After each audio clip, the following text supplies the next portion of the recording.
Hello, lovely people. This is our last message for this week, our weekly goals. Shit. I'm going to tell you, I am squirrely. As I was like doing stuff with the dog outside, I was outside doing stuff, yada yada. I realized it is St. Patty's and it's Purim. I'm going to talk about that just for a minute. It has nothing to really do with this message, but yet it does. And then, as that's like blowing my mind, right? Some big ass bomb went off, like it shook my house. And it's when I stepped inside, I was feeding the dog. Some big ass bomb went off and shook my house. And I'm not crazy because my dog even started shaking. Dead silence, and then you hear the dogs in the neighborhood going crazy. And now you hear things flying over my house. So I'm going to record this message because who knows? Who knows? That was the biggest one I've ever heard. It shook my house, man. So, I live in the South. That's why I'm saying it's not like you don't hear stuff popping off all the time. I've never had that before though. Not like that. So as my mind's being blown with St. Patty's and Purim and the message I'm going to give about the goddess they gave me, hence if you've watched the first weekly goal, second weekly goal, part 3 is now, yeah, I went, okay, get to it. Just get to it. So, hi everyone. If you've never been here before, welcome. You never know what you're going to get. Yeah. So real quick, it's St. Patty's and Purim. Love St. Patty's. From my mom's side, a big, huge Irish family, Chicago Irish. So trust me, I love St. Patty's. And Purim. So it's interesting that I'm recording this message on the day that symbolically, let's say, because who knows if that's how that story really is, St. Patty's getting all the rats out. Just saying. And Purim, a lot of people might not understand what, and I don't have it in front of me. I'm not teaching right now. Normally I'll read from the text, but Purim is actually from the story of Esther in the Old Testament.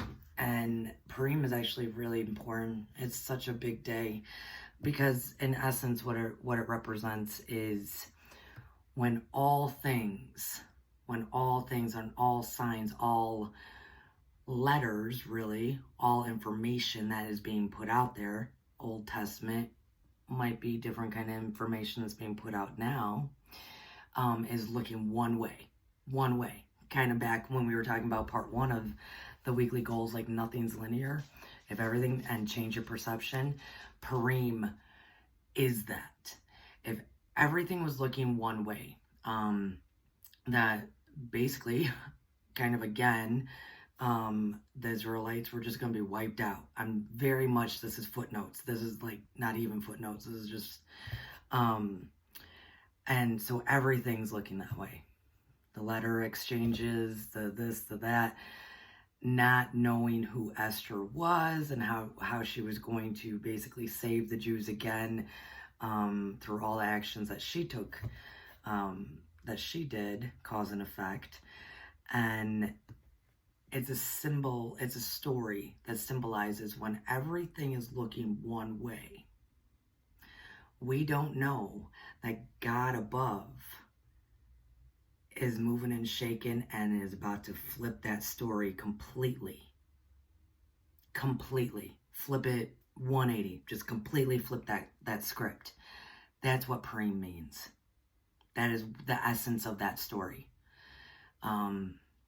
So it's a nice holiday. It's a holiday that symbolizes no matter how bad things might look, God the Father, Source, whatever you want to refer to it as, He's about to flip that script. The message for today, though, so this is why it's interesting. You know, we have the St. Patty's getting out all the rats with a bomb going off over my house. Shit. And we have Purim, where God changes the story up completely. So everything that we think is happening isn't actually not going to happen, or isn't happening.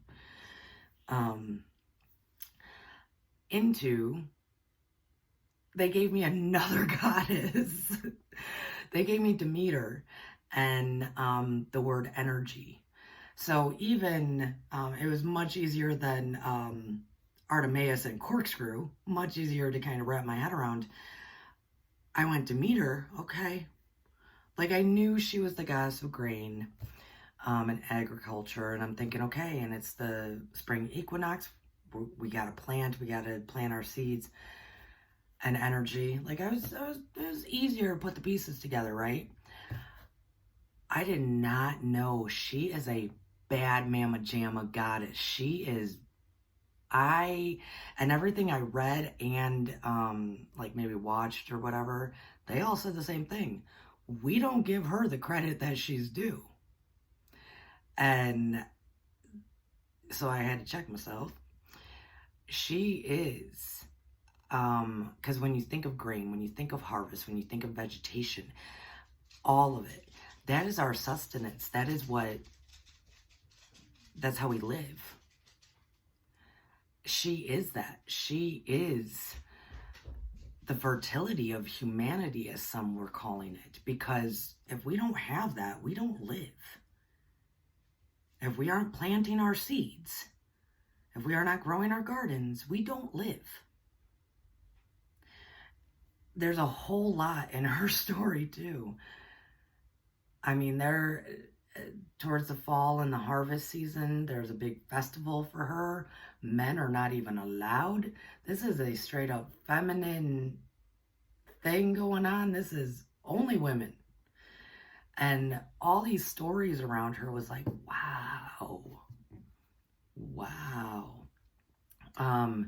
To the point that, like, her favorite daughter, I hope I don't mess this up, Persephone,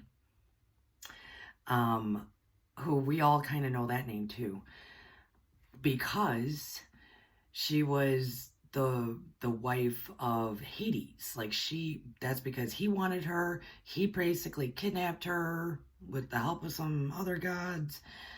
And Demeter went searching the land for her daughter, who's now down basically in hell.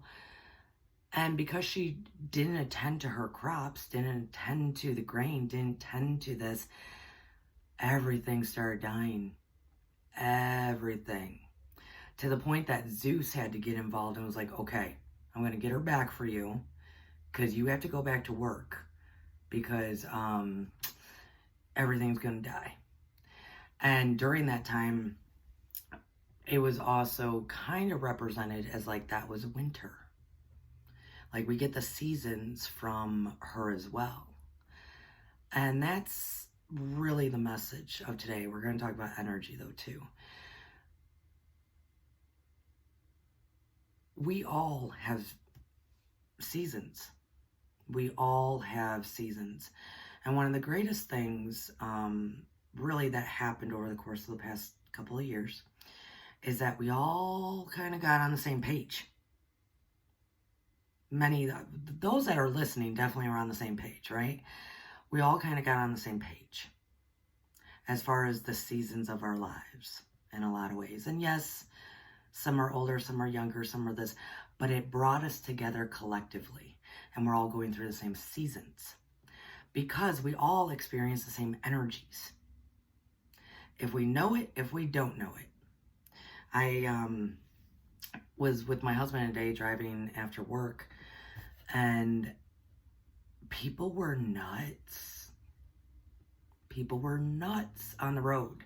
I will bring up the road all the time. I was a professional driver for a long time. I will use the example of crazy people on the road all the time.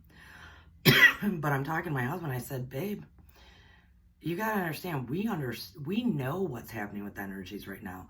We know that this week is just a pouring out of energy onto us, changing our DNA, I can't even talk. The full moon, everything, just everything is just boom, boom, boom, boom, boom. That's why I say dance, work with it, not against it.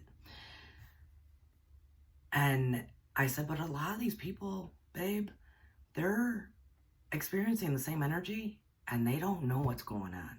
So yeah, they're going to be nuts on the road. They're going to, I don't know, blow up bombs. I don't know what that was. You know what I mean? Like, everybody's doing crazy stuff because they might not know they're experiencing the same energy. We do. We do. So what do we do with it? What do we do with it? It's time to plant them. It's time to plant them seeds. All around, period. I don't know if you guys know how grain grows or corn grows, or even if you have a decent garden. It's not like you just plant one seed. You plant tons of seeds. Right now, especially the full moon tomorrow night, this weekend, the spring equinox, all of it. Right now, even if you follow the moon to actually garden, which I do, it's like, okay, this is the time for it to take root. This is when you do your transplanting, because it's going to take root into the ground. It's anchoring, like we talked about in the last video. Right now, anything you want to manifest for yourself that you have thought about for the past 2-3 years, and it really, really started eating away at you in this past year or so. Like you got it, that change you want to make, manifest it. The seeds of prosperity, the seeds of freedom, the seeds of divine grace, the seeds of whatever it is. If you are doing it in love, right now is the energy to do that. Right now is the energy that we are all living to create and bring forth the new earth. Guys, this is the week that Mother Gaia, okay, so I guess I'm just being real up in this video. So Gaia, love you guys. When I talk about her splitting or separating, it is not ever going to be the same as when I say the Great Crack. That will come later. When I talk more about it, think Edgar Casey when I say that. She, though, the new earth is being birthed right now. It's going to take some time. Yeah, it's going to take some time. You don't just get birthed and then all of a sudden you're grown. No, it's going to take some time. And it's our time for us to experience this energy, dance, dance, dance, to help her bring her vibes up, birth that new earth, and us plant the seeds within it so it grows, grows, grows. That is the energy we are in. I love you all. Please listen to all of these videos. So the first one was change your perception and let go of time. The next one was, if you are in the embodiment of love, if you are manifesting in love, if you are taking love in and giving love out, it can end all things. Love is the greatest. Love is actually the only true reality. Also, what was the other one in that? Oh, that we are the great I am. We have the power, the same as the gods, the same as Demeter, who makes the seasons and gives us life through grain and vegetation and everything. We have that. We have that within us. We are a part of the great I am. We have that power. It's through our manifestations. And right now it's our manifestations and us using this energy, working with it, not against it, to plant those seeds, Plan it for, you know what, I'm going to tell you, this weekend I'm taking time to not just manifest for myself, but I'm going to be in a hardcore prayer for other people. If you want me to pray for you, put it down below. Because it's time. It's time to plant all of those beautiful seeds for that new earth. She's birthing it. She is separating and splitting. There is actually two. There is a twin separation going on here right now. They are going to inherit that Mad Max, that Blade Runner, that Altered Carbon, whatever. They are going to inherit that, and it doesn't end well for them. We get to have Gaia in the most beautiful natural state, so much more water. She is going to be so much more clean and so much more water, but it's up to us to plant these seeds right now. A lot of you are water bearers. A lot of you are light bearers. This is our time. So, use the energies. And I think I have said it before, even if you don't know exactly what you want to do, or don't know which way to go, or don't know what words to use, dance this weekend. I don't care if it's 5 minutes, 10 minutes, 5 hours. I don't care. What we're doing is we are getting our vibes up to help her birth in this new world, anchoring in the soul commitment we made to ourselves a couple of years ago. Our soul made that commitment. So it does know what we need and what we want to manifest. Let it take over and dance it out. I love you guys. I'm trying to keep this simple. I'm trying to keep this sweet because I can go on and on and on. And remember, tonight is Purim at sundown. It's also St. Patty's. Be safe. Leave your keys. Leave your keys. Don't drive drunk. Purim is definitely God flipping the script. And it's our time that when that script gets flipped, we're on the right side and our seeds are planted. So, bless you. Bless you, bless you, bless you. If you do want me to pray for you, because I will be my light. I am a star of the morning light. I am a star. And when I truly shine, I am bright as all get out. So that's why I can see in the dark, like we talked about in the first video. So can you. See in the dark. Everything will change. Manifest, manifest, manifest. If you want me to pray for you, put it in the comments below. I love you all. Go have fun. Yeah, if anything, go have fun. Because this is all for her anyways. It is all for Gaia. It is all for Gaia. And the more we manifest in love, the more we get our vibes up, the more we live our authentic dreams, our authentic self. We speak our truth in love and light. Our truth is not always just scream at people. That's not truth. That's hurt. Our truth is mature. Our truth is compassion for all people, places, and things. So therefore, my lovelies, I know that flame is within you. I know you are a star burning so brightly. Get them vibes up. Dance, dance, dance. And be here for Gaia. Because as much as she wants to give to you, you got to give back to her. And the only thing that we got to do, she doesn't even ask much. She just asks us to get up and dance. Well, darn, I'm down. So I love you all. Peace.